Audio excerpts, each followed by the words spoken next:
Neste episódio, enquadraremos a verdade gloriosa à sombra da árvore da vida nesta nossa caminhada pelo jardim da Palavra de Deus.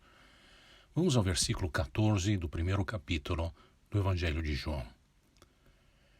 Aquele que é a Palavra tornou-se carne e viveu entre nós.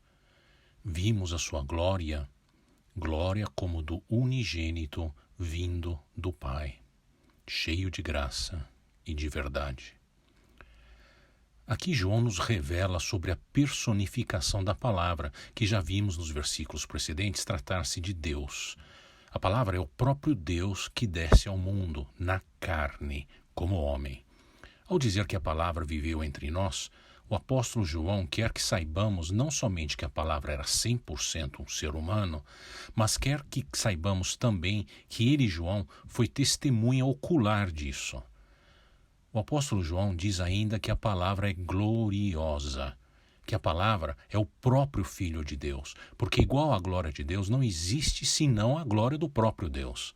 A Bíblia disse que a palavra é o próprio Deus, na pessoa do Deus unigênito, que criou o mundo e que continua sustentando o mundo e que traz luz e vida a todos aqueles que crerem nele, que crerem na palavra, que é o Filho de Deus, e que crerem pelo Espírito de Deus.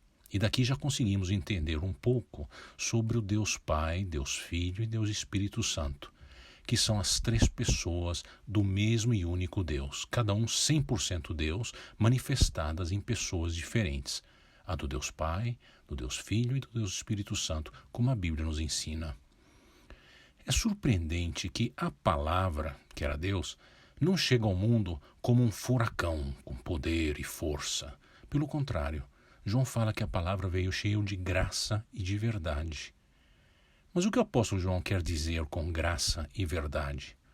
Graça é todo o imerecido amor e bondade de Deus que nos dá gratuitamente o direito de sermos filhos de Deus, como entendemos do episódio passado. As nossas transgressões foram pagas por este nosso perfeito representante na terra. A palavra, concebida por Deus, foi o único ser perfeitamente humano que poderia ter pago pelas nossas transgressões para nos tornar justos diante de Deus e reconciliados a Ele. Esta palavra de graça é para você, se você acredita não somente na obra de criação de Deus, como vemos nessas belas fotos da natureza, mas que também acredita na obra de redenção de Deus para nós, que somos as únicas criaturas criadas à imagem dele, como vimos no primeiro episódio.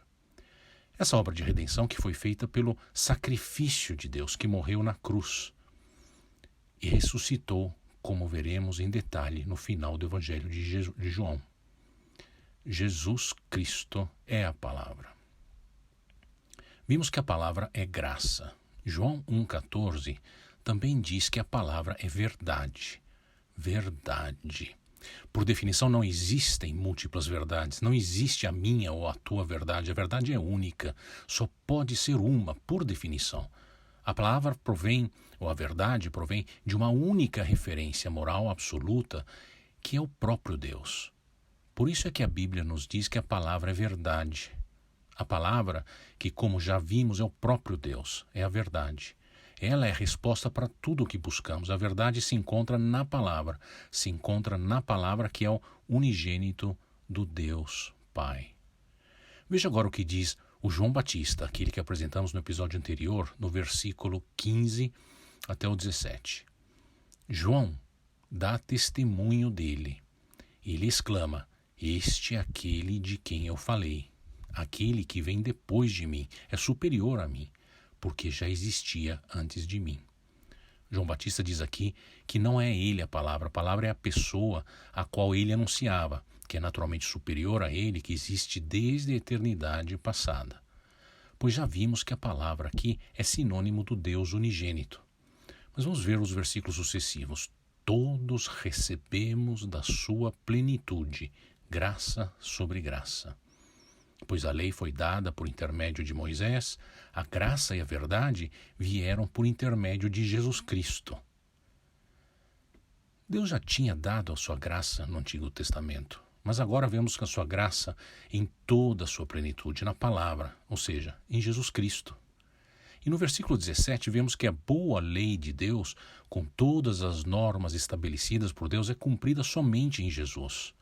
A graça e a verdade das quais falamos pouco antes foi trazida por Jesus, que nos mostrou que somos incapazes de seguir as normas de Deus, senão por intermédio dele, o Filho de Deus. Do versículo 18, então, lemos: ninguém jamais viu a Deus, mas o Deus unigênito, que está junto do Pai, o tornou conhecido. O Deus unigênito é Jesus, como já vimos. Jesus fez com que Deus fosse conhecido por nós. Que palavra maravilhosa! Vamos resumir o que vimos até agora sobre Jesus, a palavra. No versículo 1, ele existe desde o princípio. Ele estava com Deus. Ele é Deus. Versículo 3, ele fez todas as coisas. Versículos 4 e 5, ele dá vida agora e para sempre. Nos versículos 4 e 9, ele nos dá luz, ou seja, clareza para a vida. Nos versículos 10 e 11, ele foi rejeitado pelo mundo e pelo seu próprio povo, os judeus. Nos versículos 12, para aqueles que o receberam, ele lhes dá o direito de ser filho ou filha de Deus. No versículo 14, ele veio ao mundo como um homem. Versículo 15, João, que escreveu esse livro, foi testemunha ocular de Jesus. E o versículo 17, Jesus veio cheio de graça e não com poder terrestre. Nele encontramos toda a verdade. Agora, vamos ser honestos. Essa imagem se encaixa com a forma que fazíamos de Jesus? Ele é muito mais do que a figura do bondoso, manso e suave mestre. João diz que a palavra é o todo-poderoso Deus, Criador, cheio de graça e verdade. E que palavra! No próximo episódio, vamos descobrir mais coisas interessantes no contexto de João Batista, antes de adentrarmos em Jesus, como contado pelo João, testemunha ocular e autor deste Evangelho. Fique com a graça e a verdade.